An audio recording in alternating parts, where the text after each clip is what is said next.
This segment is all about selling your business in today's economy. I'm Mark Imperial. Welcome to the program. And this segment's brought to you by booksgrowbusiness.com. It's the place where busy professionals get their books done and published to educate consumers, grow their businesses, and to leave a legacy. Joining me on this segment is Jim Parker. He's the founder of Boss Group International. Jim, welcome to the show. Hey, thank you so much for having me, Mark. I really appreciate it. Really appreciate it. Jim, tell us a little bit about your work and specifically, who are the types of clients that you specialize in helping? Okay, great. So my clients are people that want to sell their businesses. I prefer businesses that are going to sell between a half a million and about $5 million. Business owners that are looking to retire or maybe relocate or maybe just burned out or want to do something else. And so I help them with that planning of the exit and take it to the market in a confidential way and try to get them as much money as they possibly can. For a lot of business owners, they're great at growing their business, but have you found that many of them it's the first time they're selling their business and perhaps they don't know where to start? What's it like when you speak to them for the first time? Mark, 90% of the business owners that are looking to sell, it's the first time they've gone through the process. So it's about taking the time, explaining to them how the process works, what they can expect, and how we can get to the finish line and get the results that they're looking for, and setting their expectations along the way. Do they have any preconceived notions? Do they feel like this is just like selling a house, and when I want to sell it today, I'm going to call a broker today? Or what kind of preconceived notions or myths or misconceptions do they hold about the process? Mark, that is such a loaded question. It's great when I talk to a business owner that gives me a call and says, Jim, I'm thinking about selling my business in about 2 years. And then we can open up that discussion. We can look at the books and we can start planning ahead and making sure that they can maximize how much they're going to get for the business, as well as having on the market in the shortest period of time and get through the due diligence process as soon as possible. Unfortunately, it's not bad, but most of the time, almost all the time, I talk to business owners that are looking to sell, immediately. They want to take it to the market immediately, and that's fine. Like I said, most of them are doing it that way, and it's fine. But if there's any business owners out there that are considering selling in a year, 2 years, 3 years from now, it's best to reach out immediately, start having those discussions. It'll just make the process go a lot smoother. And like I said, you're going to make a lot more money from the sale. Yeah, let's talk about that a little bit. What is the ideal timeline? You mentioned a couple of years in advance, and what do you need that time for? What do you want to prepare? Oh, when we're talking to them about 2 years in advance. Yeah. Well, the big thing is looking at the financials and looking over the financials, making sure that everything's categorized, correctly, making sure that we minimize as many personal expenses that are being run through the business as possible, trying to get them mainly just true business expenses, and as well as making sure that they have standard operating procedures in place, that when they leave the business and a new owner takes over, that it'll be an easy transition, that the business does not depend on the owner as much. Buyers really like looking at that.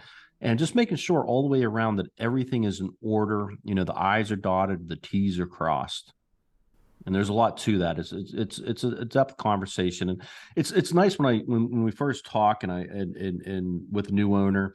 I like to talk to them for half an hour, 45 minutes, have them send over the financials. That's the best way to start looking at that, seeing what the strengths are in the businesses, what might be the weaknesses on the financials, and start correcting that, and giving them a broker's opinion of value and telling them how they could probably improve on selling the business from a financial aspect. And then from there, start discussing other things that buyers look at when they're trying to acquire a business, such as making sure that the owner is not going to, when they leave, it's not going to have a major impact on the business itself, along with many other things.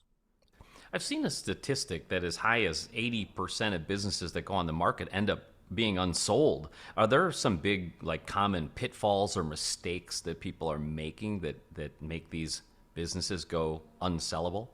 Mark, yeah, that's that. I smiled when you brought up that statistic, because that statistic is so true. 80% of the businesses for sale do not sell, and it's very, very, very unfortunate.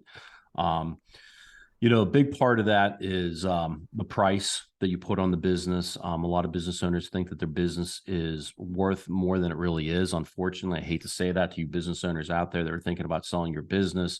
Most of the business owners that I talk to, they do have an overinflated idea of what their business is worth. On the opposite end of that, buyers have an underinflated view on what the business is worth.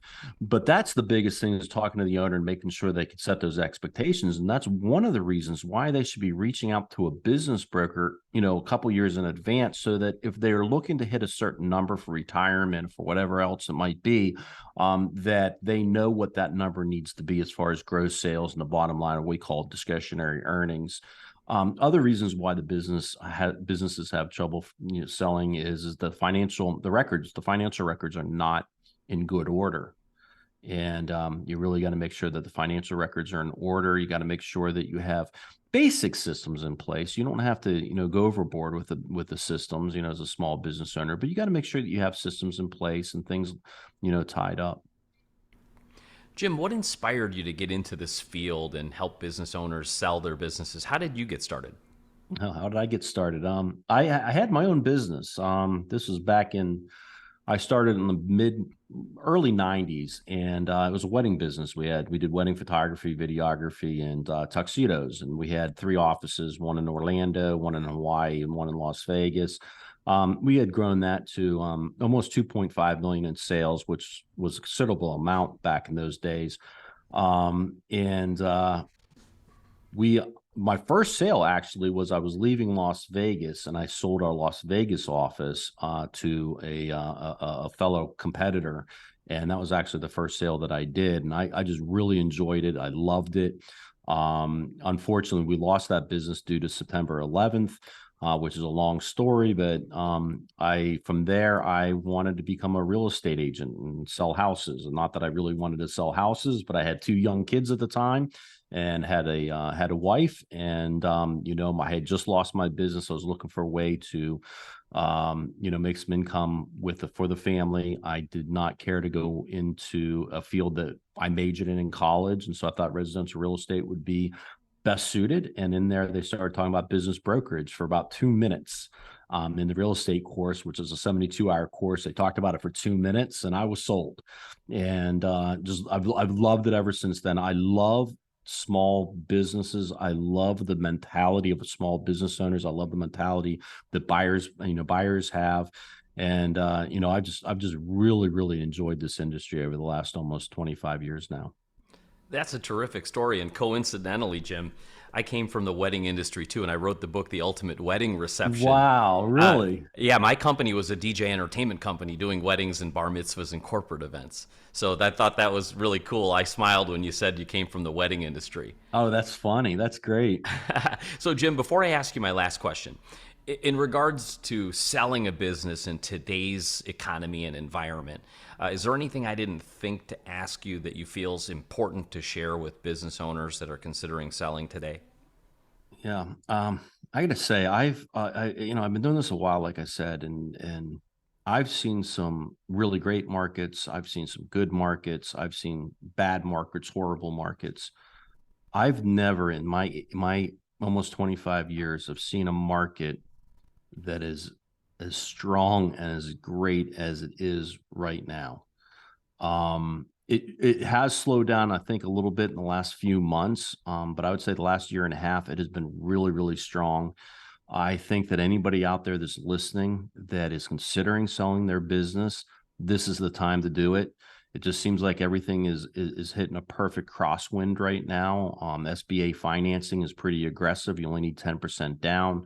A lot of the regulations or requirements that the SBA puts forth are at a very minimal state right now. So it's good from a financing standpoint. And there is a lot of really good quality buyers out there. I think that there is probably more quality buyers that are ready to acquire a business right now than there is good quality businesses that are on the market. And this is the time to, if you're thinking about selling your business in the next 2 or 3 years, I think right now is the best time to do it. It's a fantastic economy for selling a business. Great insight. Jim, for folks listening right now that would love to speak with you and get your insights and help, how can they find you, connect with you, and learn more? Oh, I'd love for anybody to reach out and call me at any time, whether you're selling your business now or in the future, or if you're involved in the industry in any way. Please reach out to me on my cell phone. Just give me a call on my cell phone at 407-927-8999. Again, it's 407-927-8999. Or if you'd rather reach out by email first, my email is jimp@bossgi.com, or come to our website at www.bossgi.com. And, feel free to Google me as well. Just Jim Parker, business broker. This has been terrific. I really appreciate you taking the time to share with my audience today, and I wish you continued success for you and for all of your clients. Great. Thank you so much for having me today, Mark. I really appreciate it. That was Jim Parker, founder of Boss Group International, and the segment's been brought to you by booksgrowbusiness.com. It's the place where busy professionals get their books done to grow their businesses, educate consumers, and to leave a legacy. That's all for now. I'm Mark Imperial, and thanks for joining me.